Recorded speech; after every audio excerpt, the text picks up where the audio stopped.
Well, good evening, everyone, and welcome to tonight's edition of Beyond the Ordinary Show. And our next guest has been long overdue. She's one of my favorite channels, one of the most amazing human beings that I know. Um, and what she brings through in her channeling, and again, the way that she carries it in this elegance, it's it makes it feel like it's accessible, like we're being spoken to in a way that we can assimilate the intelligence and I'll call it technology and perhaps the heart expansion also that it's being shared. And again, it's been way too long. I'm so grateful Wendy Kennedy's finally back. And with that, Wendy, welcome back to Beyond the Ordinary. Well, thank you for having me back. Good evening, everybody. Mm.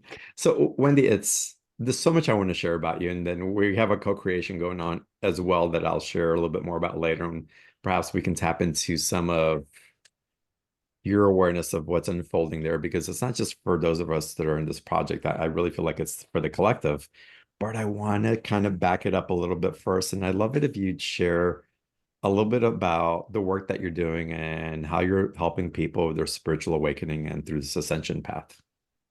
So, I've been channeling for almost 30 years now. And when I work with the public, typically the ninth dimensional Pleiadian collective comes through first and foremost. They're a group of about 2,500 beings of light. They don't have physical form and they work with tone and sound, which is why when I channel, they sound different than my own natural speaking voice. But I actually work with a lot of different galactic beings. Most of them are privately for myself. Sometimes, if you've ever done any meditation with me, it's always Assyrians who come through and share that information. So they're kind of in the background. I don't always say that. I don't always tell everybody that because they're there to support me, and that's one of the main ways that they do that. But there are lots of different beings, and very early on when I started channeling, I was doing automatic writing and I started getting these symbols. And at the time, I was working with beings from Arcturus, and they asked me, I was writing and I said, "What is this?" And they said, "It's a star language." Mm. I said, "Okay." And, just kind of went on. And the Pleiadians waited until I was channeling verbally because when I first started, it was all through automatic writing. And then when I started channeling verbally, they came in, they took point. And so some of that kind of fell by the wayside. And then around 2014, 2015, they approached me and they said, "It's time to start working with those symbols again." Mm. And it's the language of light. So much like my channeling, the way that I started through automatic writing and transitioned to the verbal, that's what happened with the language of light. So I started to write the symbols that they gave me, and then I started speaking the language of light. So, for those who don't know what that is, it's a source language and it's comprised of light, sound, sacred geometry, and cosmic information. And the guides describe it as a piece of spiritual technology, which speaks directly to us, the divine being of light, having this physical experience. And it helps us to recalibrate our energetic field. It's like somebody pointing at a frequency and we say, "Oh, that, I can move to that." Or, to sing a note. Unless we've got perfect pitch, it's very difficult. And if somebody plays the note on the piano, we say, "Okay, I can sing that note." But Mm. this is a huge part of the work now. And um, I work with the language of light and the galactic light codes. And I call them galactic light codes as opposed to language of light codes because there are so many different galactic beings who are showing up to be of service. They're infusing their energy into those codes that really it is based on galactic and archetypal patterns and energies that's getting infused. And many of these beings who are showing up are doing so because they've walked the path that we're on right now, and so they're kind of sharing with us how they managed to kind of traverse some of their challenges, many like the ones that we're going through now. So utilizing the channeling and that's helping you with the mental piece. The galactic light code and codes and the activations are really helping you at the very subtle level to move your energetic field. So that's a huge part of what I do, and really how I'm working these days. And I can feel so powerfully when you speak and when you channel. It's just it resonates through. And I can feel my different energy bodies lighting up or getting tense or doing what it is, and that's facilitating receptivity that I feel that's occurring. Um, I love that you shared that they're sharing it because they've walked this path and they want to share that with us.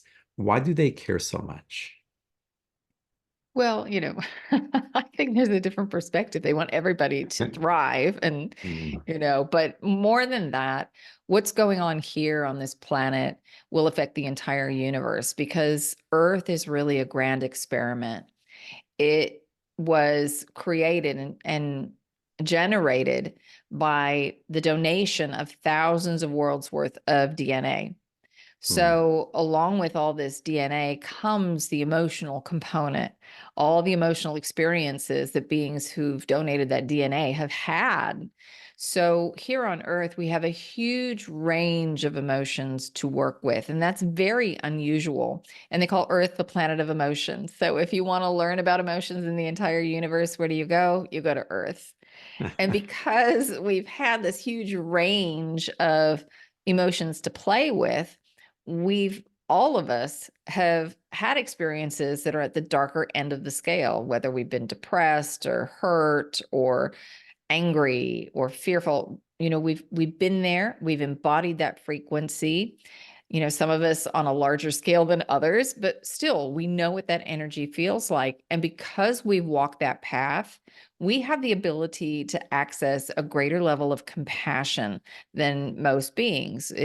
They say it's the breadth of the frequency that we are able to access that is so much greater even than what they have the access to, because they're not embodied in the same way. They haven't had that experience. And because it's so real to us, because this is how we identify uh, as a human, we don't necessarily identify as a divine being of light. We think that everything that we see is real and that's all there is.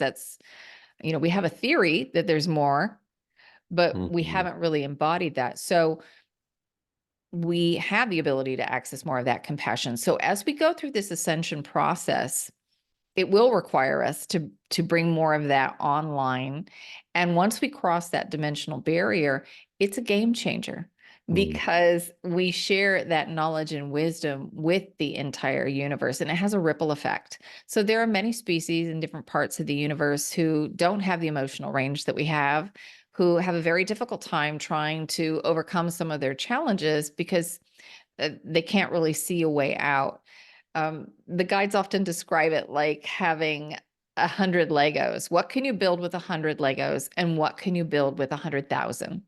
And that's mm. kind of how it is with us because we have so many different combinations and ways of going through this process of integration. And other species, it can be a little more difficult.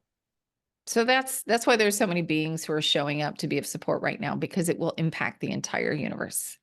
And I really appreciate the way that you're sharing that because it doesn't degrade the human condition as being less than like kindergarten level. We don't know as much. There's really a vital component that we're really Uh, contributing to the whole. Absolutely. And Yeah. they say this is not a beginner level. This is not a beginner school. This is a school of mastery. Mm, And sometimes I think we forget that yeah. because in order to go through this process, you have to master the awareness of subtle frequency and releasing judgment. And so this is not an easy place to be, Mm, and it's not a beginner level yeah. at all. And we have certain benefits that they don't have. For example, having this bodysuit, and we get to hug and love each other and like have those sensual pleasures. Yes, they say ice cream. They say Ice you cream, get we get ice ice cream. cream. I love that, right? It's like, So, yes. yes, we do have a lot of amazing experiences through our senses, and that's very unique. Hmm, Absolutely. amazing. And again, because through our senses, through our emotions, through our empathy, there's also these things where we start feeling so much and we start picking up on the collective. And sometimes we can't separate between what's ours, what's somebody else's, or and sometimes we feel something outside of us is trying to influence us. And which brings us into today's topic about picking up other people's energies and cleansing and purifying. Yes. So, that's something that right now, because there's just so much going on the planet and there's so much fear that's running in people, it's really easy to tap into that. All of us have it running somewhere in our own energetic field. And when we come up against somebody else, whether they're just passing us by on the street or we're tapping into the collective consciousness, it amplifies that energy as Right. it's resonating within our own field. So, for what's going on in our life on a scale of 1 to 10, what we're experiencing might be a 1 or a 2. And then as we start to tap into other people's energy, all of a sudden it's up to a 5 or 6. And this is why sometimes you might have an experience and you're thinking, why did I have such a strong emotional response to that?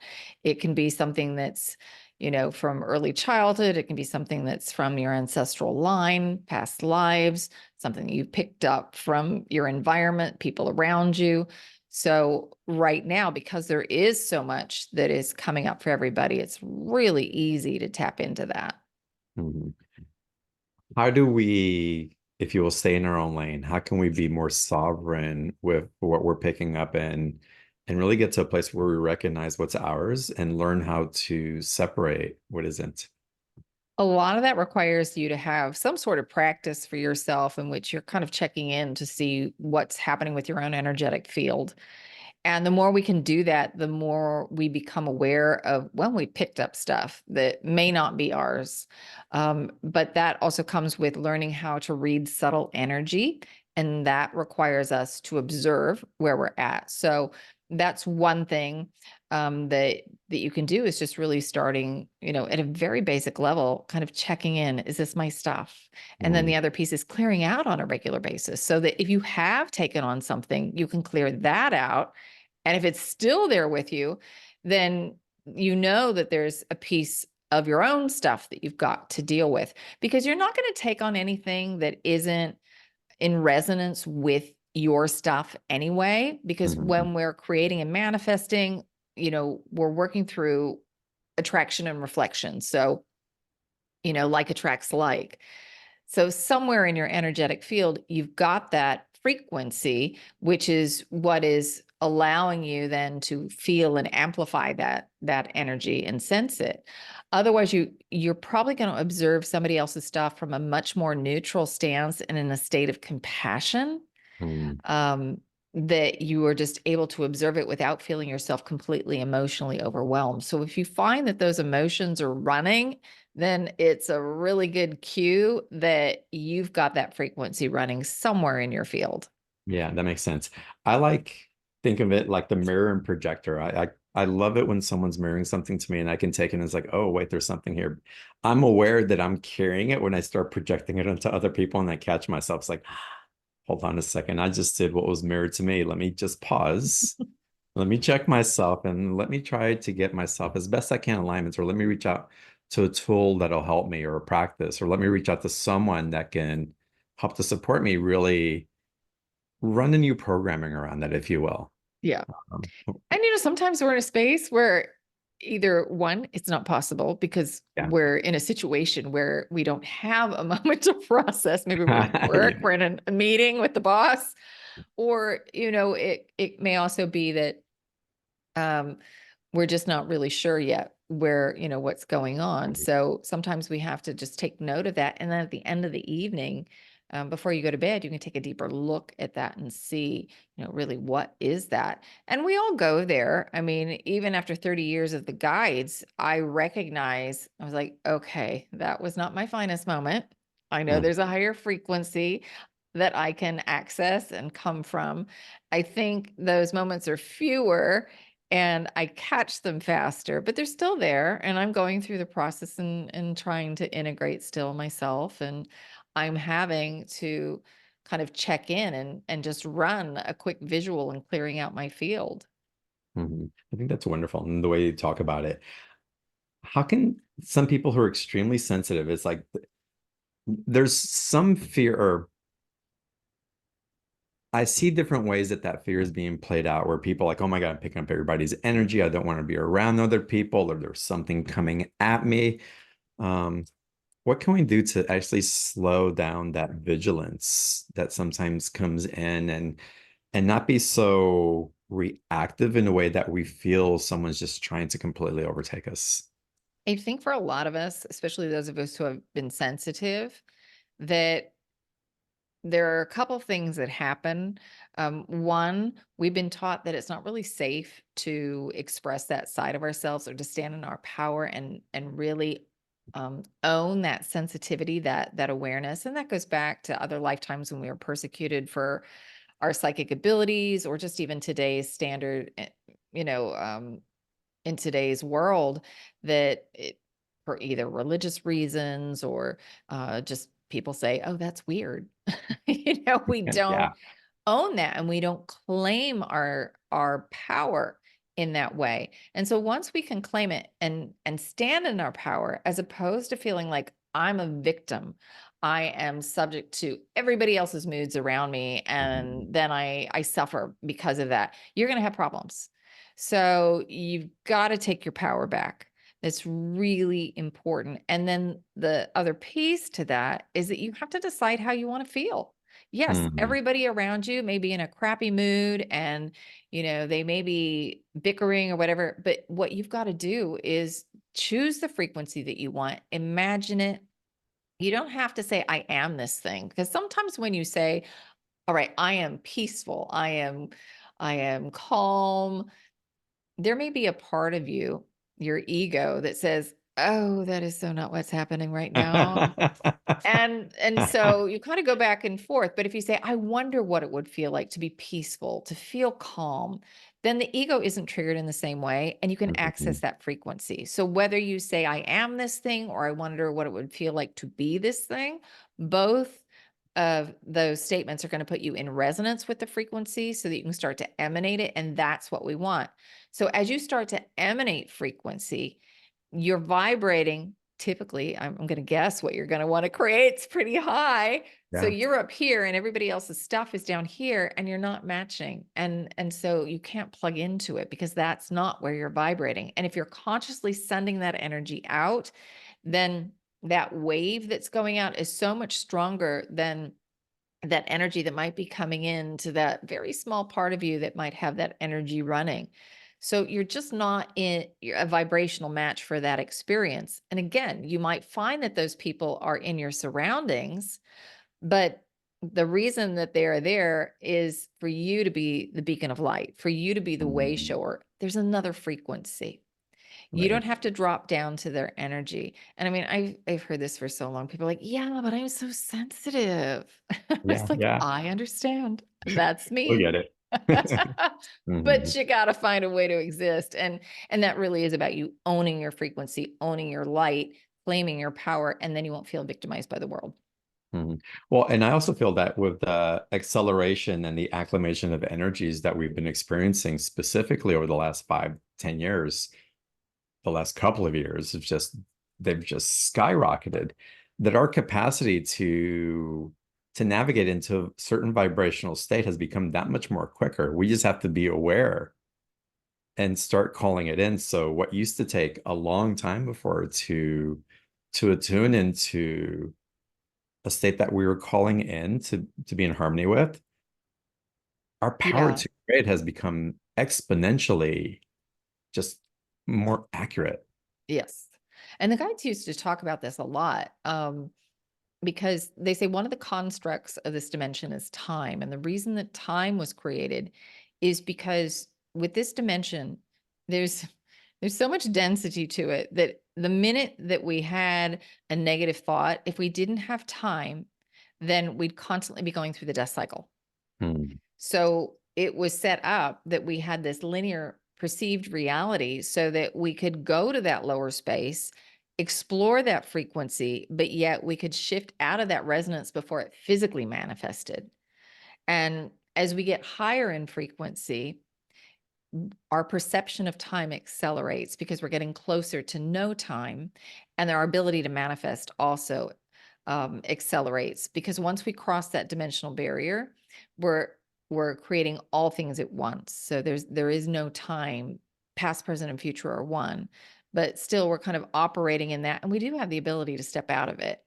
Um, because we're really in the fourth dimension where we can project either 3D rules of the game onto it or 5D rules. Mm. Because those games are so different.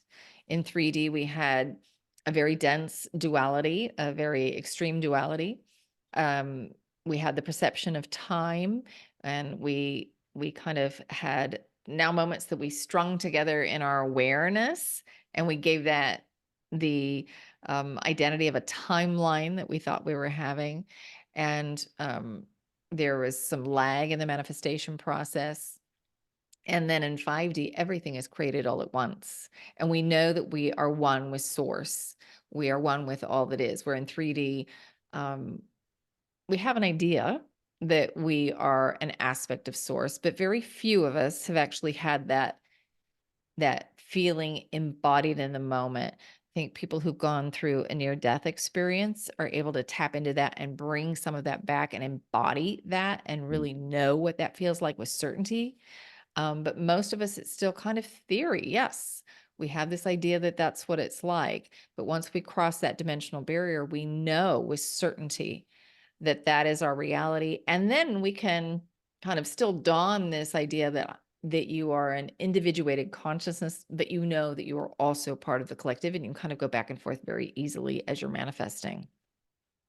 It's quite the navigation, the back and the forth, and what that does to our physical body, and just getting lighter again and feeling that, and then going back. So it's it's really a practice of awareness, and then really being in the and choosing the creation that we want, and really deciphering why we keep going back. And yeah, we've got to pay rent, and we've got to eat and things like that.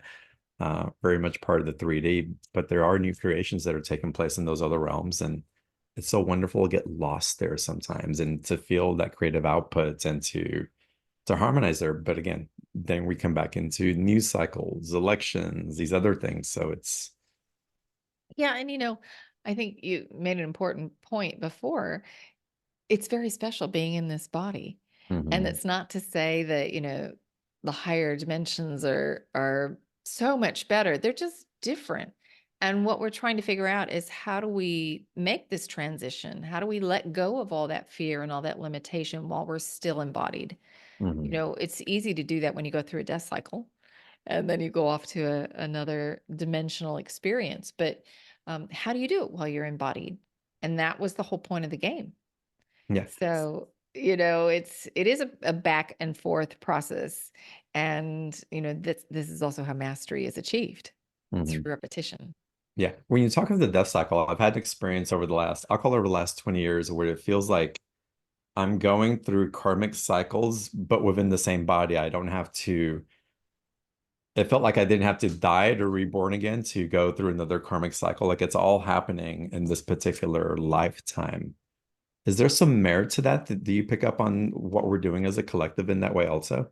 Yeah, they say this is a nexus point where we are kind of tying together all of those other lifetimes, cleaning up karma, if you will, things that we didn't integrate in other lifetimes. We're able to recreate the frequency here and now and integrate that. So it can feel like you are, um, you know, living lots of lifetimes worth of experiences all at once without having to go through the death cycle. Because also, in many of those other lifetimes, and we'll say, for the purposes of this conversation, we'll describe them as being past lives, because they might also be future lifetimes. Mm, Where we don't necessarily incarnate in a linear time progression. We incarnate to where the vibration and the situation suit the needs of the soul and the soul's desired experience.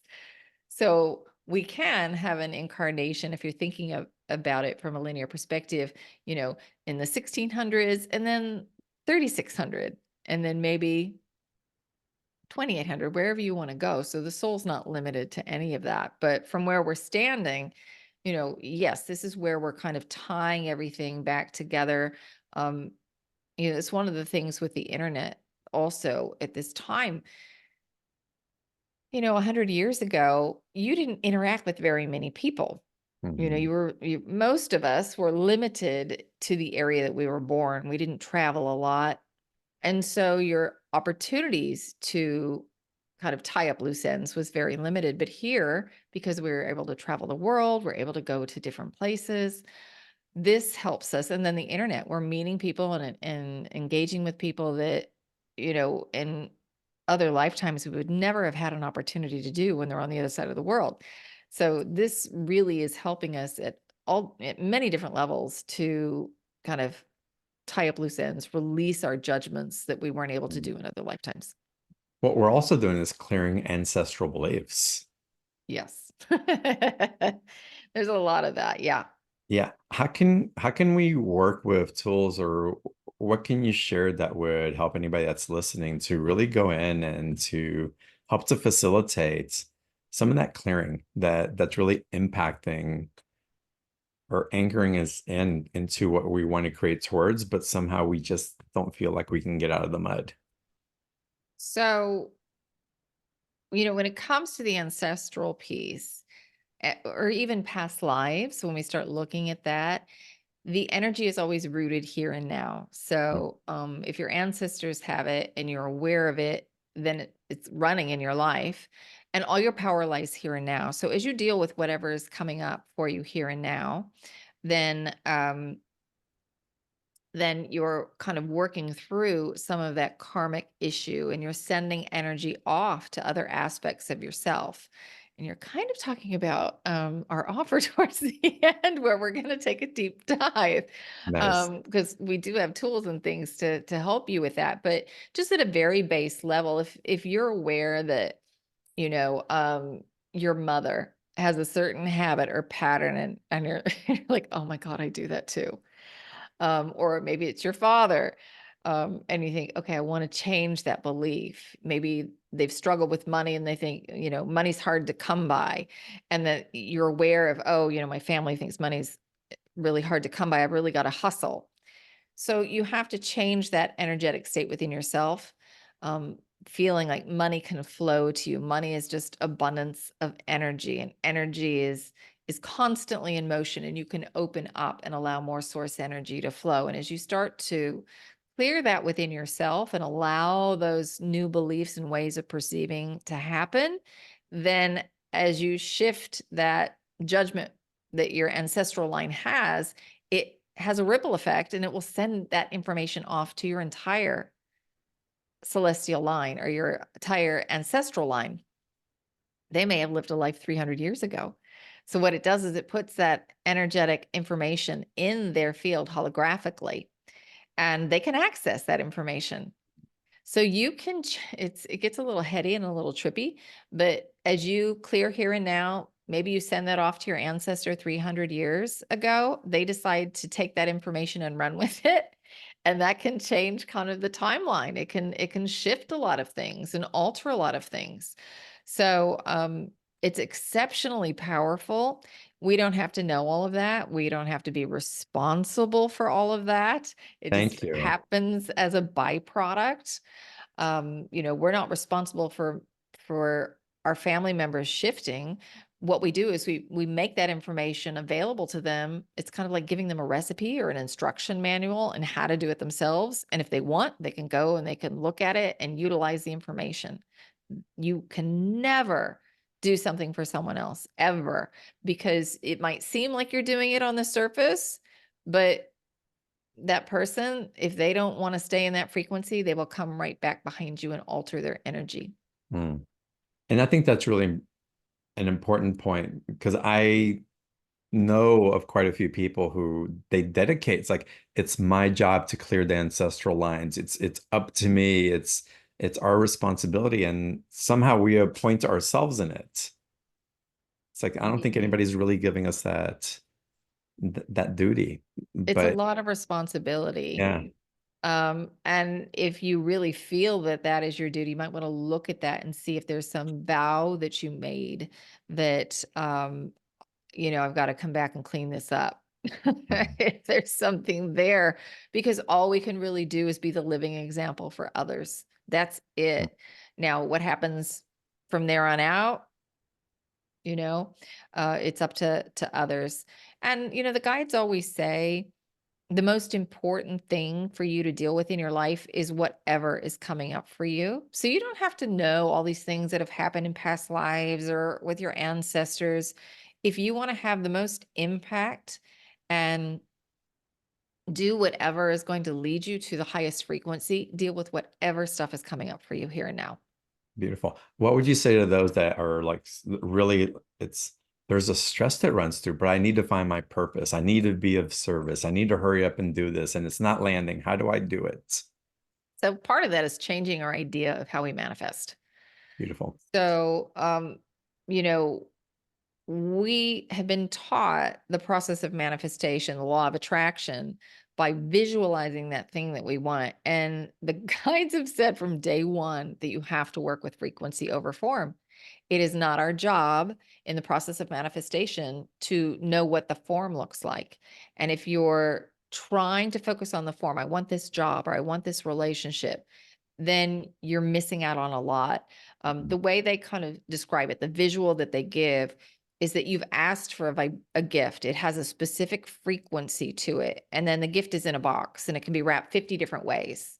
Hmm. And in your mind, it's in red paper with a blue polka dot bow on it.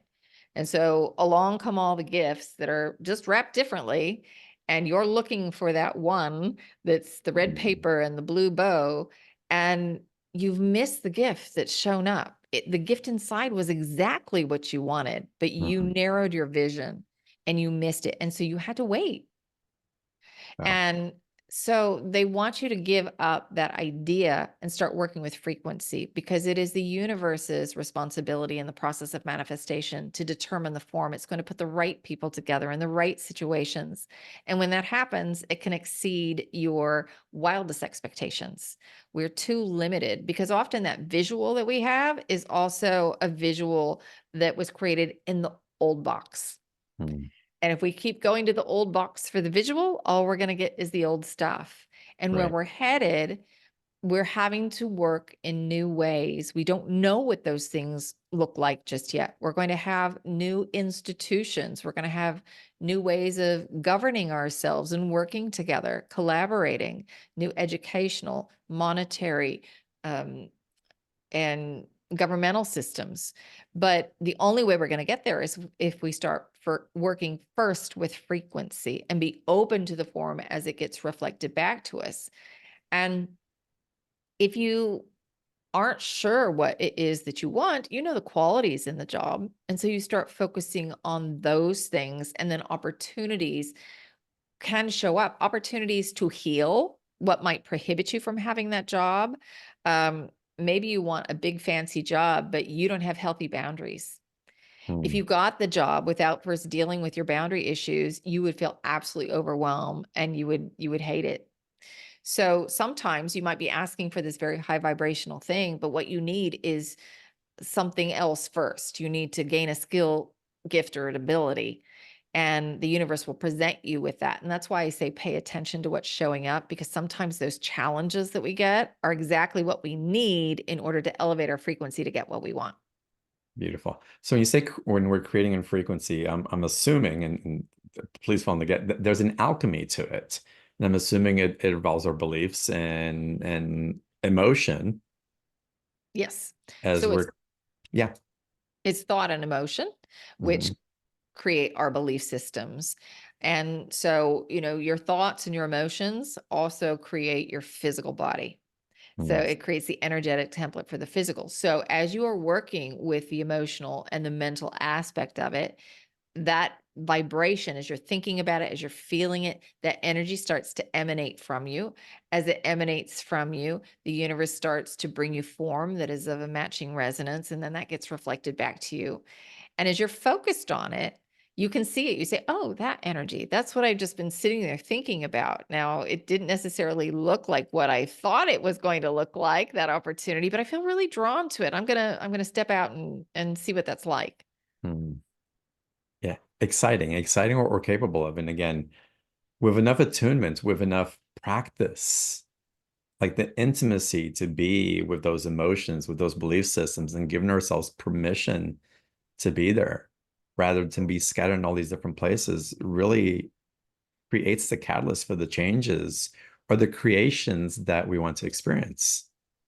Yeah, and it can be scary to work that way at the beginning, because we're not sure it's going to work, and all of Mhm. us have control issues. We want we want to make sure things work No, none of out, us. and Not we don't me. want to experience any pain or suffering in the process. So we use a lot of energy to try to manipulate things to make sure it goes the way that we think it's supposed to go. But if you start practicing this and start working with it, you'll find that things just manifest in a much easier way without so much effort on your Mhm. part, and life just gets a lot easier Oh, the and a lot more fun. synchronicities and magic are so much fun. Like the awe of life that we get to experience. I want more, but I'm pretty appreciative of what happens right now. So Yeah. it's like, let's keep building upon that. I want to get into the special offer in just a second. So April, Chris, will you put the link for the special offer in the chat box? And Wendy, thank you for creating this for us.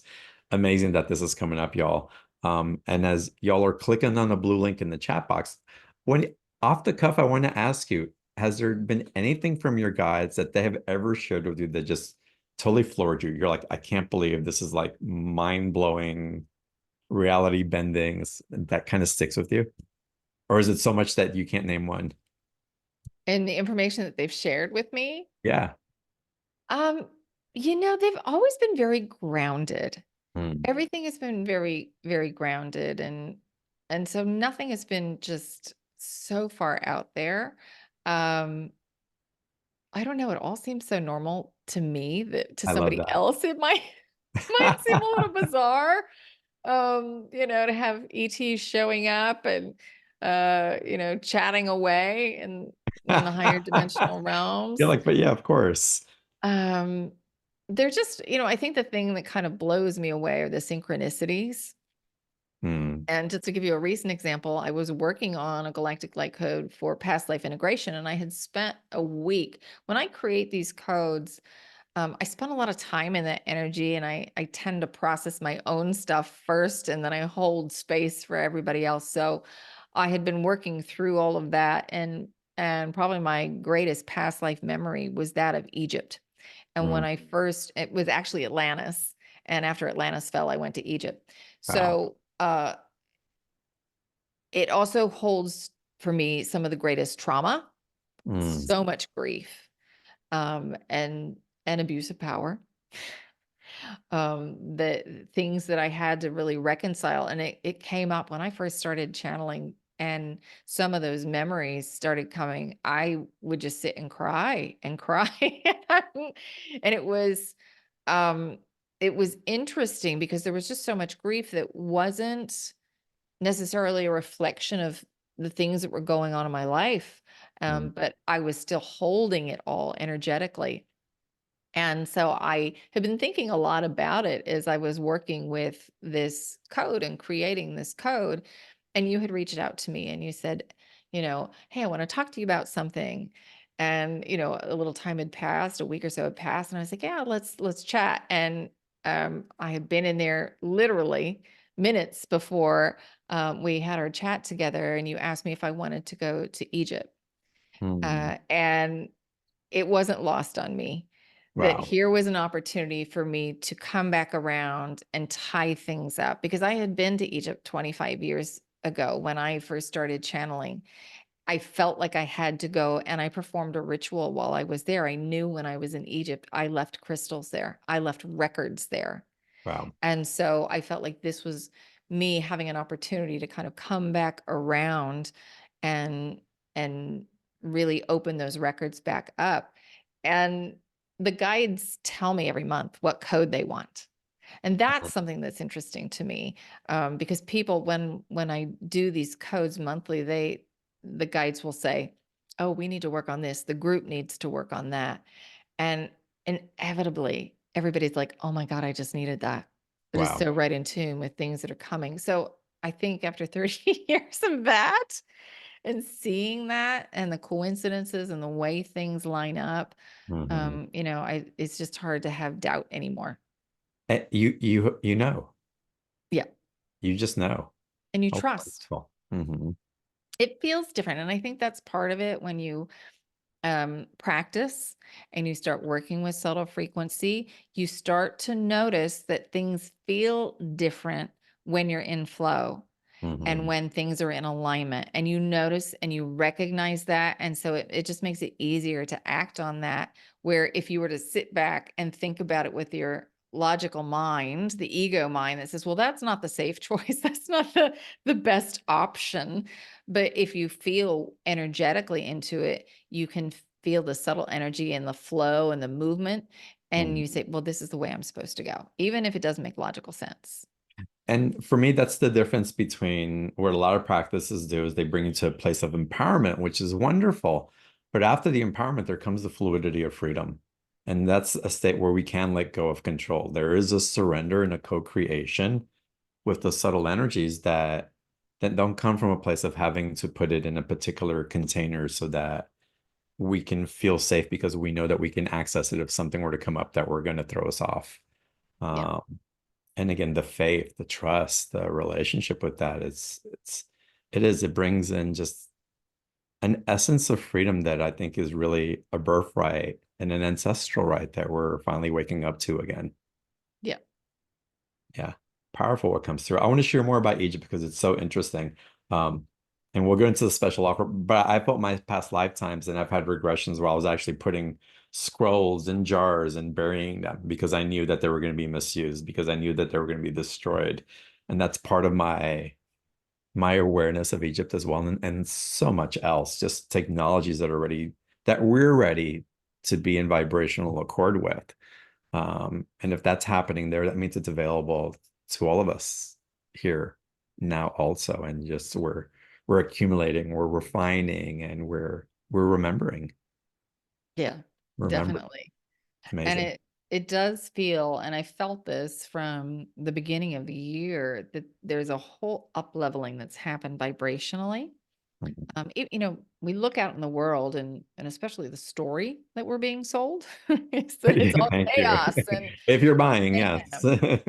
And it can get very easy to plug right on into that.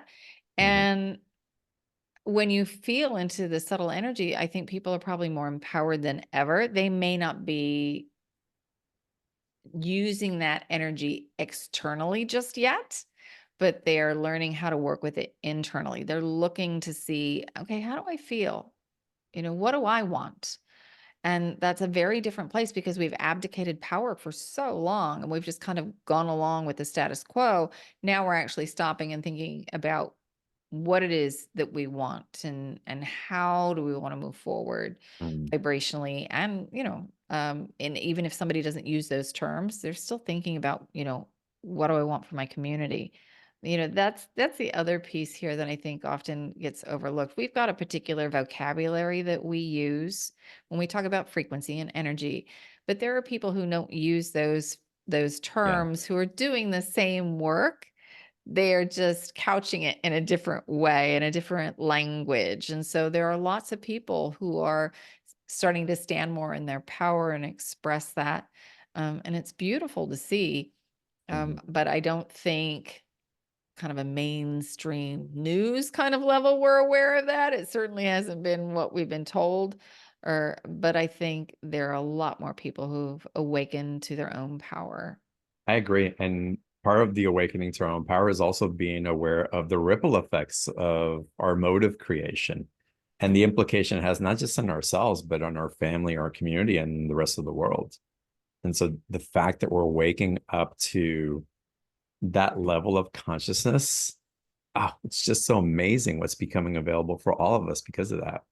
Yeah. And I know a lot of people feel like they may be the black sheep in the family. Like nobody in my family thinks the way that I do. But really, that was set up on purpose Mhm. because it's one thing to dismiss a stranger and say, those people are weird. I don't want to have anything to do with them.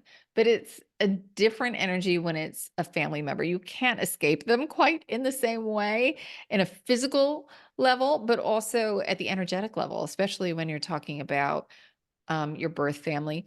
And the guides have even talked about children who've been adopted. There is still something that happens energetically as you create that as a family unit. So it's not Mm. just the DNA, but there is a deep energetic bond that happens, and the information is transmitted. So you're there with purpose to be kind of the contrast so that people can get out of their own patterns and see that there are other ways of thinking and other ways of being. Oh yeah. Well, we are celebrating all the black sheep on this call. Oh yes. Yes, we see you and we celebrate you. Hey, if y'all have had a chance to click on the special, if you haven't, please do so. And Wendy, would you guide us through what everybody's going to receive by participating with you? Yeah, so this is something that I felt called to do for quite a while, and I thought this is a great place to do it Mm. and to share with your group. So it's called Clearing and Purification. So I've taken 4 galactic light codes, so the symbols that create Mm. the language of light, and created a 4-week program. So once a week, you get access to a new galactic light code, language of light activation, and a channeling, a pre-recorded channeling from the guides, where they're going to talk about that energy for you to work with this piece of spiritual technology. So there are lots of levels that we look at in terms of kind of clearing out our energetic field. So the first week we start together at just clearing out energetically the stuff that we might pick up on a daily basis, programs that might be running in our own field that aren't the highest expression of our light. And we kind of go through that and how to clear that out on a regular basis. And then week 2, we get into past life integration Mm. and looking at all of those lifetimes that might be amplifying the energy that's running here and now. And, we never really access past lives unless they have some relevance to this life, because otherwise it's just too much information and it doesn't really have any true meaning, and the soul always has purpose. So when we access those past lives, it shows us how we were either expressing or suppressing our divine light. So Mhm. maybe it's a lifetime where we had healing abilities. And so by accessing that understanding, we can then kind of tap into that knowledge and information and start activating that within our own field. Or maybe it was where we suppressed our divine light in a lifetime. We're holding on to a lot of grief, a lot of sadness, and that may be an energy that's running now here within us. That mask might look different in another lifetime. Maybe you were a merchant and you felt like there never was enough. And so you swindled other people. Maybe in this life it looks a little different. Maybe you feel like there's not enough love to go around, and so you kind of manipulate a situation to make sure that you're honored and showered with attention and energy. So it can look vastly different on the surface, but the vibration underneath it can be the same. And so when we have that awareness of another lifetime, it can give us a different perspective that makes it a little easier for us to integrate here, Mm. um, and to let that energy go. So in week 2, we're taking a deep dive into that. Then week 3, we're looking at our ancestral beliefs. Actually, I might have gotten those reversed. Yeah, they're backwards, but that's okay. Yeah. Yeah. So we're looking at our ancestral patterns, things that, patterns that our parents had, or maybe our great, great, great grandparents, and we don't know about that. And so Mm. that having that awareness as we kind of dive in and see what comes up, as we go inside and look for that information that we're working on in week 3. And then the last week together, we're going to go through a process of purification. And Mm. purification is really about shifting our awareness from ourselves as, human, to being a divine being of light, having this human experience. And when we can make that transition, that will purify everything, Wow. and help us to let go of some of that limiting beliefs and, all the previous 3 levels. When we move into that purification, it can clear out all of that stuff as well. So, um, I'm really excited for this because it's a really deep dive into all the kind of subtle nuances and aspects of clearing. Oh, this is phenomenal, and it's really resonating for me because again, there's so much refinement that's happening. As much work that I've done personally into these other aspects, there's still this phase of even deeper purification, even more that's just wants to liberate me from, again, any constructs from the past or from the ancestry or whatever it may be from my thought forms um, that are still cluttering my capacity to create in a new way and to ascend into those higher dimensions, if you will. So this is amazing. And I have to say, y'all, if you've experienced Wendy's work, you know I'm preaching to the choir, but if you haven't,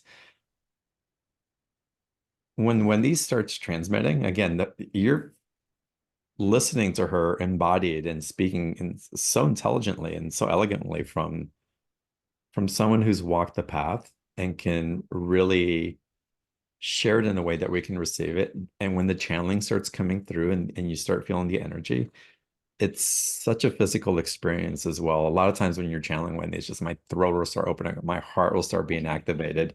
I can feel the field and it's profound. It's like you have this amazing gift of not just being able to transmit, but also holding the container of the energy for those who are participating as well and amplifying the possibility into a higher potential. Oh, that's very kind. Thank you. Yeah, Well, it's it's, profound. and I think right now more than ever, we need to make sure we're clearing out our field Mhm. just Yeah. because of all the stuff that's going on, all the chaos. But, um, and I always like the guides' vision for clearing your field. They say if you had on an all white outfit and you walk down a dusty road, it's going to get dirty, but you Mm. don't get upset about it. What do? You wash it. So it's the same thing with our energetic Nice. field. It's going to happen. We Yeah. just need to, you know, just like our clothes, we need to wash it and It's clear it's it. not wash once and done. It's part Yeah. of the journey. Rinse, Yeah. repeat. Rinse, repeat. Love that. I want to ask you about this as we go through this process. And I want to get into the bonus also because there's some great bonuses in here. Was this also help with if we're have repeating patterns in this lifetime, where we keep repeating patterns with money or relationships or with our health? Is that part of the purification process also? So yeah, so the past life and the ancestral line program, it's if you are repeating a pattern, it's definitely in one of those two levels, if not both. Hmm. It's probably both. So that will help. And then yes, as we get to the purification and the purification is really meant to shift our entire perspective. So where we struggle is when we set up judgment. Hmm. And when you think that you don't like something, oh, that's bad. I don't want any of that. What happens in this dualistic universe is that, we're trying to come back into that sense of wholeness and into completeness. So, what the universe will do, if you've got judgment set up, what's happening energetically is that you are trying to cut off half of source energy because that thing that you don't like is part of source energy because everything is source energy. So the universe says, all right, you are not seeing that as part of one with all that is. And so you need a mirror and a reflection to show you Hmm. that that is one with all that is, to let go of that judgment. And so sometimes what we'll do is we'll say, well, I really want this thing over here, but I don't like that. I don't want that negative experience. So we're focused on the positive, but we still got that energy going to the negative. And so until we bring ourselves back into wholeness with that, we're going to stay in a loop with that thing that we don't like. Hmm. So as we are working here and we're looking at past life stuff and we're looking at the ancestral beliefs, that's going to help us. But then also when we get to purification and we can see ourselves more as one with all that is, in order to be one with all that is, you can't hold any judgment. Hmm. Nothing is good, bad, right, or wrong. It's neutral. It has a right to exist. It doesn't mean that you want to go play in that frequency. You're not going to deny anyone else the ability to go play in that frequency because it's valid. It's Hmm. just not where you're lending your energy. That allows all of source energy to flow through you, and so you can manifest in a much easier way. Um, and so while it's subtly different than say the clearing code, the purification code, in my opinion, is really powerful. Hmm. Amazing. Amazing what's coming through. And then you have a couple of bonuses in here as well. I do. So, the first one is reigniting your passion because I think as people awaken, Yes. the things that once held joy or that once called to them may not hold the same resonance. And that's true for even the people in our lives. They may not grow at the same rate as us. And so we might find that we have different friends and then we feel a little lost. Like, what am I doing? So, the guides created a little mini program where they have a little channeling and then it's an activation in their worksheets for you to kind of go through and work with the codes in the activation to help give you some inspiration to really light that fire again and be excited again. So that's the first bonus. And then the second one is another mini course, which is called Clarity of Purpose. Mm, So a lot of times people say, well, what am I here to do? I know I've got a bigger purpose. And so it's helping you really to discover that because again, a lot of times we're looking for that image of what that job is supposed to look like. And if you're too focused on that, then you're going to miss all the other opportunities that are coming by. And, the guides kind of walk you through how to start working with frequency and to build up that vibrational database so that the opportunities that will allow you to express all those gifts and to explore the frequencies that you want can find their way to you. You can perceive them. So that's the second bonus that we have. And so I love these little mini programs that the guides created, and they all have worksheets that you can kind of work through and pose questions, things that we don't necessarily think about on a daily basis. mm. Wendy, I'm going to participate in this. I have to. I don't think I'll be able to show up live all the times, but I know that there'll be recordings. April, please buy me a package. Please, please, please sign me up. Um, it's like, y'all, this is $147 with a two payment option. All I can tell you is that my experience being around Wendy when she is working in this particular way and sharing from that place is absolutely profound. I'm excited to dive into this because I'm aware of the refinement process that I'm going through in so many different ways. And how exciting to be given the ability to really navigate the energies that are coming up for us and be guided in such a way that really facilitates the transition with such grace and ease and igniting that passion again and the purpose. It's yes, please, I want more of that in my life. So this is amazing, Wendy. Thank you for creating this. Again, Yes. the And link for the we offer. Oh, go ahead, Wendy. I was going to say, we kick it all off live together on the 31st. So we're going through this as a group, and that group energy is going to help support. So if you are, you're trying to integrate, or maybe you worked on something for a while and you've been doing it on your own, it can be a lot easier to do with the group energy. And then as, we're sharing stories and talking about what's coming up, it can trigger a lot for other people. To say, oh, I'm having that same experience, but I didn't really think about it until you just said that. Mm, So we're doing it as a group. And, if you can't make any of the recording, if you can't make the live events, because there actually are two.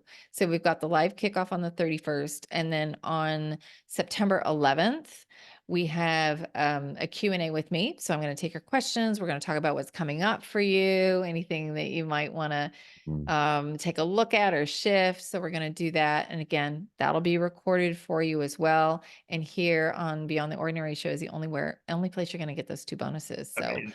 yeah. This is cool. Y'all, again, the first class is August 31st at 10 a.m. Pacific. I'll definitely be on that one. I'm so excited to participate. Again, y'all take advantage of this while you can. Um, Wendy, would you be open to taking some Q&A? Yes. Let's do it. Let's play with some questions that are coming in. And as I'm promoting some people in the panelists and finding some questions here in the chat box, I'm curious, Wendy. We haven't really spoken about this or dropped in one-on-one in this way, so great opportunity to do some of it here. What do you feel is coming up in this journey that we're taking together into Egypt, along with Jamie Price and Meg Benedicte? It really does feel like an opening of records, an opening of information. Um, and it's not just for the people on the trip, as you said. It feels like we're opening it up and helping to make it accessible for the collective consciousness. And I Mm, mean, that's true of everything that each and every one of us does. As we integrate, we make that information available to the collective. But I do think there is something very special about Egypt, a lot around healing modalities, a lot about the Akashic records, remembering our history, remembering our power. Because I think especially around Atlantis, Egypt, Lemuria, there's there's a lot of emotion that I think we're processing through, in terms of guilt and shame and blame and grief and a lot of that heavier stuff. We had to mhm. process through the Atlantean stuff first before we could get to the Lemurian stuff. And I think we're there. We're opening those records. We're accessing that wisdom. But that feels like a big part is just um, kind of carrying that energy forward is we're there in the sacred sites. And you don't have to travel to a sacred site to access its energy, so you can do that from home as Mhm. you imagine connecting with that space and see what it has to offer you. Right. When we were creating this particular project, I'll call it, it's got so many names to it. I'd ask my guides, it's like, okay, but we can go there and we can work on the energies without having to travel there. Where are we going? We can do this remotely. We can do it in other ways. Like, no, it's important that you be there in person and you document it. So, y'all, we're actually filming this. So we're going to be pitching it to big networks. There's a calling of wanting to share this for other people who may be interested, um, but not necessarily accessing in the way that we can access because of what we carry. It's not that one's better than the other, but there's something important that's awakening in this particular collective. And it's such an honor to be able to share that with you and experience it with you, Wendy. So thank you for that. Oh, thank you. Amazing what's coming through. And I love that it came in like I called like right afterwards. It's like after you had the awareness. So such an easy yes. And thank goodness. Again, synchronicities just run through that way. All right, let's take some live callers. And Susan McCann, why don't we start with you? Welcome to the call. Hello. Thank you, Hi. John. I'm so excited. Um, so my question is about forever chemicals and microplastics. We're hearing all the time about being spread in our body, the planet, the nature, trees, everything. And I've been pondering this for a while. What are the beliefs and the conditioning in individuals, me, and the collective that are creating this situation? And I haven't a clue what needs to be integrated, kind of what to do within myself and the whole to move forward on this. So I think I'm getting out of the way and let the peace take this one, if that's okay.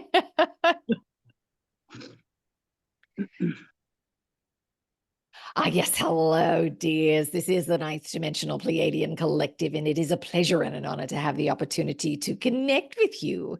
So, when you talk about some of these forever chemicals and toxins, there are many levels and layers to it here, and some of it has to do with your abdication of power, that you have Mm. allowed for these things to happen without you really questioning it. You've said, oh, well, this is convenient for me, and so we're just going to go with it.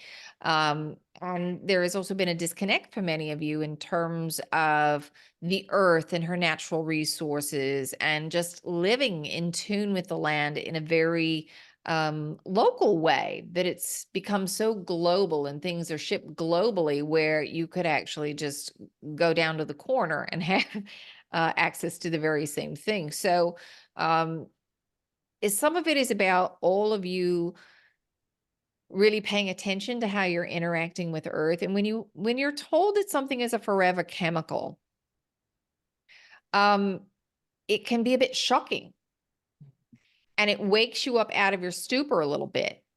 Hmm. In truth, we don't see any of these things as being forever chemicals. You just don't have an understanding of how that energy is broken down and transmuted just yet.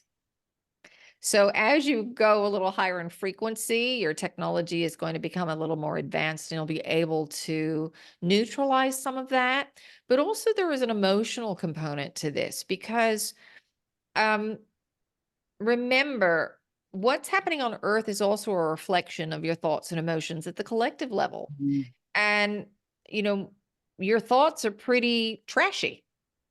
They're pretty gunky. And so that's what the Earth looks like.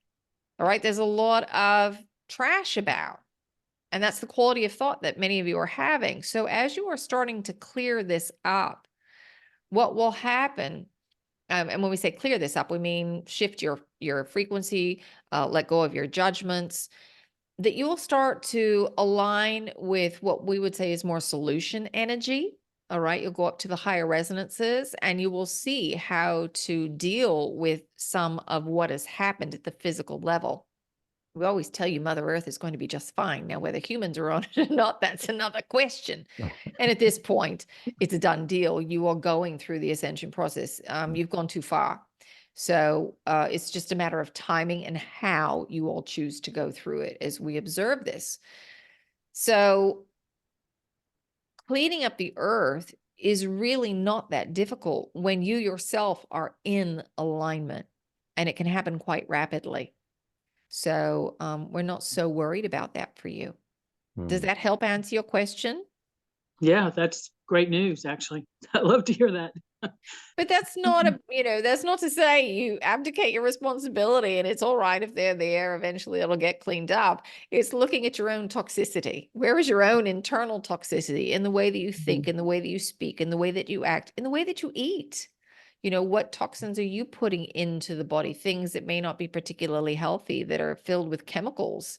It might taste good, but it could have a shelf life of 100 years. So it's really important that you look at it at all those levels. All right. So we hope that helps you, dear. Yes. Susan, And thank I you so just want much. to say really quickly, I listen to y'all a couple times a month, each month, and trying not to cry. The love that comes from you to us individually and collectively, and the encouragement, it's just made such a huge difference in my life, and the impact of it is gigantic. So thank you. Oh, And thank thank you, you, dear. John. And we Mm. love you. Yes, thank you. I love Ah, you so too. beautiful. Thank you. Oh my goodness. Oh, that makes me so happy. It's interesting. A few years ago, about 6 years ago, I had a session, a somatic session, a massage table, and the masseuse was going in, and Gaia came through as a being. And she was sharing with me, and she's like, all you humans worry that you're going to destroy me, and you can't. You can't destroy me. But I love you so much that I'm willing to go until a thread of my life only exists so I can mirror back to you the harm that you're causing to yourselves. But worry not, you'll never destroy me. I will always be here. The fear of that isn't true. What you should do is look into yourself, clean up your toxicity, clean the rivers within, uh, detox what is in your hearts, and everything else will work itself out. So it's such a beautiful channel and so in Beautiful. alignment with what you're talking about. Just love that. That was a Um, beautiful message you got. oh God, I was sobbing on a table for 2 hours. It was amazing. Yeah. Jilly, welcome to the call. Jilly's gonna be joining us in Egypt, so you'll meet her there as well. Thank you. Hi, John. Hi, Wendy. Hi, Jilly. What a pleasure it is to be here and just be in this field of energy. And I was sort of blown away as I was listening to what you were sharing and feeling just my frequency just expand. Just in what you were sharing earlier, it sort of boggled my mind because it's always a reflection of where I am right now. So I think I raised my hand to see if there was anything more that wanted to come through you to me that would be particularly good for me to receive right now. Well, the first thing I heard was that you were just given permission to shine more of your light, that you felt comfortable to do that. So it wasn't that you had to let go of anything in terms of integrating some past life. Well, there may be some of that in there, but you gave yourself permission. Oh, I can be myself. I can let more light out. Yeah, permission was the first thing I heard for that. So well done. Yeah. I can really receive that. That just, yeah. I guess we're going to jump in here too. So, Ah, just know that you can walk down the street emanating that light all day long, and that others who are in your proximity are receiving the benefit and the ability for them to remind them that they too are that high resonance and they can share their light, that they can live their light. Because there are so many lifetimes of persecution that you all hide your light. And, all of you chose in your blueprint to find something to be judged for, something to be, even to an extreme of persecution, to be persecuted for, whether that was the way that you looked, the way that you walked, your financial status, your religion, your sex, your sexual orientation. Choose it. Pick one. There are so many things that all of you would feel judged for. How smart you are, how athletic you are. There are all kinds of things and ways that you've all chosen to express that. And so that's something that you all are working on to feel safe to be you. We'll tell you this, that there are other systems where the expectation is that you need to be unique. So when you get to your sister galaxy, Andromeda, that is the expectation. That's the setup, because the idea is that somebody else has already been there and they're doing that. So why don't I go do something that's different? And the collective can benefit the most by all of us doing something slightly different so that we all have access to a greater variety of frequencies. Here, where you're at right now on Earth, the idea is that, oh, we've got to keep everybody on the same page so that I feel safe. All right. You got to be in alignment with me. So I've got to sway you to my way of thinking. And that's what's going to keep us safe. And so you will all kind of do the same thing, dress the same way, speak the same way, or there may be a handful of variations on that. And so you are letting go of those many lifetimes of persecution. And learning to stand in your own light. So we Thanks. thank you for your question. Thank you for your Jilly, your it's sharing. wonderful. Wonderful to see you, Jilly. So alignment with that playfulness that wants to come out from you. More and more and more. Amazing. Good to see you. Thank you for being here. Thank you. This is a great question that came in from Linda. Linda's asking if there's any suggestions for integration and processing all the new things coming through with more vitality. It is also light, expansive, uplifting, but as I begin to practice, it can knock my physical body out. So there are a couple of things. So we tend to do things in levels and layers. So we might go up, but we can't sustain it and we come back down.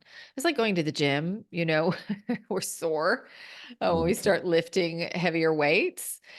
So we got to step back just a little bit and give the body time to recover. And then we come at it again. And it's kind of the same thing vibrationally, that we'll go up and we'll come back. Hopefully every time we go up higher and we stay there longer. And every time we drop down, we don't go as far and we recognize it and shift sooner. So be kind to yourself. And sometimes it is allowing that body to go through its own purification process, because the energetic template creates the physical structure. So as you are shifting things energetically, you are also changing the physical body. The body gets different instructions. So whenever we're holding a judgment, that's where we have a weak space in our energetic field, and that's where our body can become ill. So when we can shift vibrationally, then the body sometimes, if it's a big shift that we make, the body needs to purify, and that we might have some, I've heard all kinds of terms for it. It's like ascension sickness, or it's just the body clearing. Right. And so for no reason, all of a sudden you might find that, I'm purifying everything. Everything's coming out of me all at once, or I feel like I have a little cold.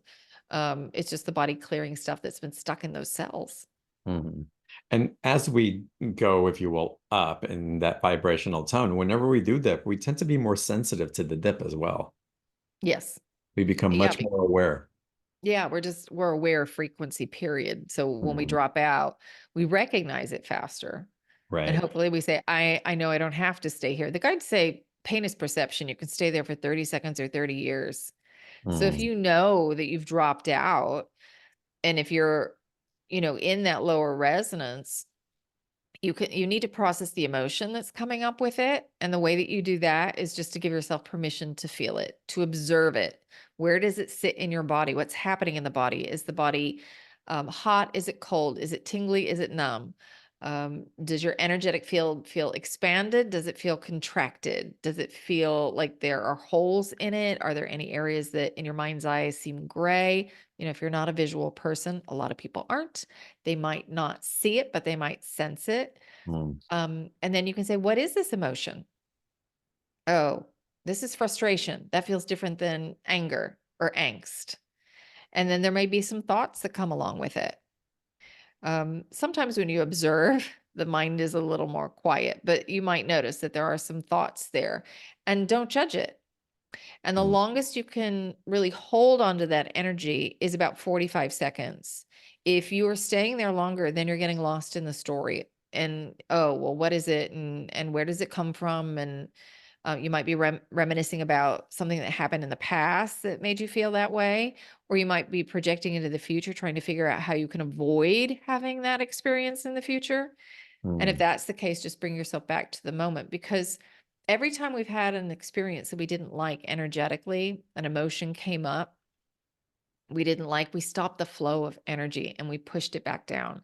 Energy was meant to constantly flow. Mhm. And when you give yourself permission just to feel, it opens a pathway for every instance of that same frequency to flow out. So it's not just the circumstance that you had this specific energy experience in, it's every single time you had it and you stuffed it. So, again, that might be why, you've stuffed an energy down and you feel like you had a big explosion, and you're looking at the situation going, there was no reason why I should have had such a strong emotional response. Sometimes it's because you stuffed that energy down for so long, you opened that gateway and it all came out at once. So that's the fastest way to process through emotions and things that you're feeling, and that will help you. Yeah. And we're taught to stuff our emotions. Again, if we cry or turn a tantrum when we're 3, it's like, stop throwing the tantrum. It's wrong. It stops at the knees. If you have a sexual impulse as a young child, like, nope, stop it at your sacral. It's like, we're not allowed, we're taught to not allow the wave of the energy to fully go through its full cycle. And so it's to re-entrain that, to give ourselves permission. And it starts with the awareness, and then it's practice being with it. Is there anything else that you would suggest to go beyond the mind? It's like, okay, I know that I need to do that, but how do I bring myself to that and remember to pause, to let it run through, to entrain in a way that I'm not accustomed to? Well, there are a couple things. Well, in terms of just becoming aware and how do you remember to do these things, you can set Yeah, an alarm for one. nice. And I used to have it set once an hour. I Mm, check in. How am I feeling? What's going on? So you can do that. You can also tie it to things that you do on a daily basis. So every time you go to the refrigerator, check in, or every time you brush your teeth, or every time you go to the bathroom, or something that you do habitually, you can tie that together, that you remember to, oh, I'm going to clear my field right now, or oh, I'm going to check in and see what's happening vibrationally. So, those are some tricks and things that you can use for that. And these calls are amazing and it feels wonderful to be here. But I strongly encourage you to start applying these practices. I mean, you don't have to buy a program, you don't have to do it. It's like, this is so powerful and can create such a huge shift in what you're looking for, that we just start applying just this thing that would seem so simple. But again, we have to devote to it. Whatever it is that we seek, if there's a path to it, let's follow that path, because we've been scattering a lot of I call it personal development and spiritual consumerism as well. And certainly I promote it here on Beyond the Ordinary, but really I do it so that you can find a path, something that resonates, and you can start putting it into a practice that'll make a difference in the liberation and the freedom that you're here really for all of us to experience. So it's so wonderful. And I do think it is really simple. It's simple little stuff. It's not something that's big and hard and complicated. And, you know, the guides always get asked, like, what do I need to do to go through the ascension process? And they said there's really only two things: ground and heart center. If you do those two things, everything else will take care of itself. Wow. Well, and maybe surrender, right? Well, if you're heart centered, You surrender. you are. Yeah. Yeah, you're present. If you're present, you're heart centered. You're heart centered, you're present. And when you're in that heart centered space, you have access to solution energy. You have an awareness of shifts that you might need to make in your belief systems, or actions that you might need to take to put you in alignment with the frequencies that you want. Beautiful. There's so many people with their hands up and on there, but would you be open to doing a transmission for us before we end the call today? Yes. So, I think we'll do a language of light activation. Excellent. So I'll see what they want to do. Okay, so I'm going to get out of the way. I will say this with the language of light. So I did tell you it was comprised of light, sound, sacred geometry, and cosmic information. So as we do it, you might notice that the energy will change quite dramatically often.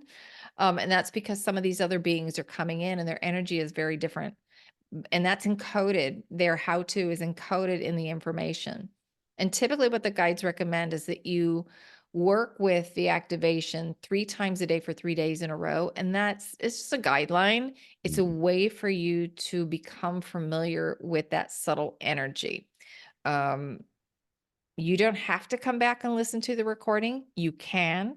The moment that you experience it, it's recorded in your energetic field. So you can imagine connecting with this moment again. Beautiful. Right. So I'm going to get out of the way and see where we go. Well, we love you being in the way, but yes, let's go.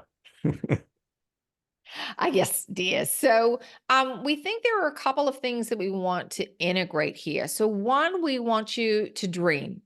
We want you to envision your reality in terms of frequency and the energy that you would like to hold and the kinds of things that you would like to experience.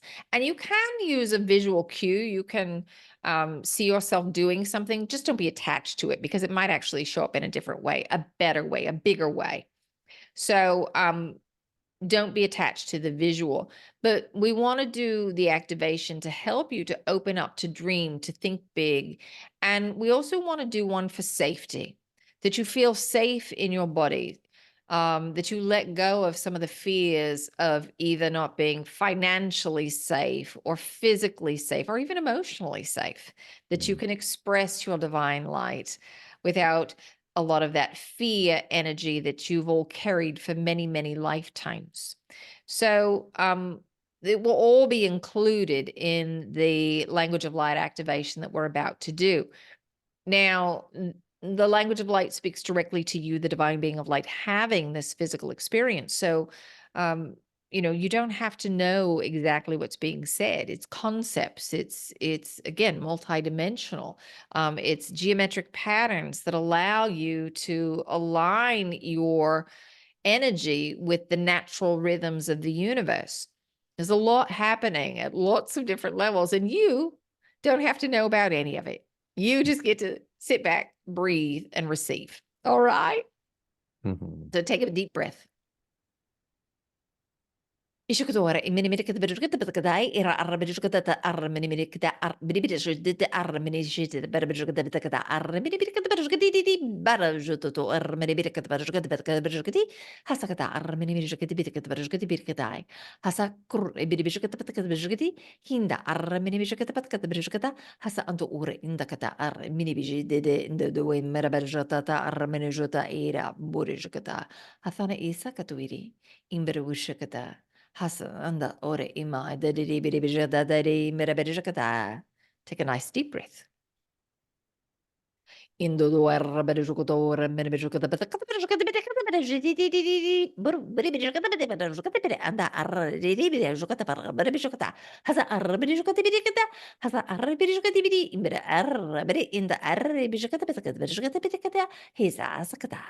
Take another nice deep breath. We got one more round for you. Hosokore imahakure imarujukata biribirikata barujukate inda arra ethanakare ibirujukata birikata birujukata batakata hasa duvidi birujukata birikata barujukata batakata hasa adadiri du nandala luwiri birujukata batakata birujudi ida birujukata batakata barujukata birujukata haisa kator birujukata batakata handa alwiri minejo dodana birujukata birujudi birikata barujukata birikata birujukati hisa asa sukura erra birujukata birujukata birikata hisa asakata. And when you're ready, you can bring your presence back to the room. So this is where we leave you, dear ones. Feel free to connect with us directly. You don't need Wendy. Just ground yourself. Imagine connecting with the core of Mother Earth. Heart center yourself. Think of something that makes you smile. Ask your question and listen. So until we hear from you, we are around, we are watching, we are waiting, and we are sending many, many well wishes. Thank you, thank you, thank you. Wow. Whew. Thank you. So amazing what came through, and I could feel the amplification. And of course, I received my own relationship, if you will, messages from that. But thank you. It was really such a beautiful calling up and invitation to dream for me personally. Y'all, the course, the workshop, the live calls, the transmissions of Wendy, the special offer, it's in the chat box. Chris, pop it in there one more time. Y'all click on it before we hang up so that you don't lose the link. I'll look forward to seeing y'all on the 31st at 7 a.m. Hawaii time, but I will be there for sure. And absolutely amazing, Wendy. Thank you so much for today. Just thank you for the way that you just light up everywhere you go. It's absolutely amazing. Oh, well, thank you. And thank you for creating this beautiful space for us all. Absolutely. Really appreciate it. An honor. And thank all of y'all who are listening to the replay. It's my heart is with each and every one of you. Just bowing down in light to all of y'all. And with that, thank you. And I look forward to seeing y'all on the next call. Have a great day, y'all.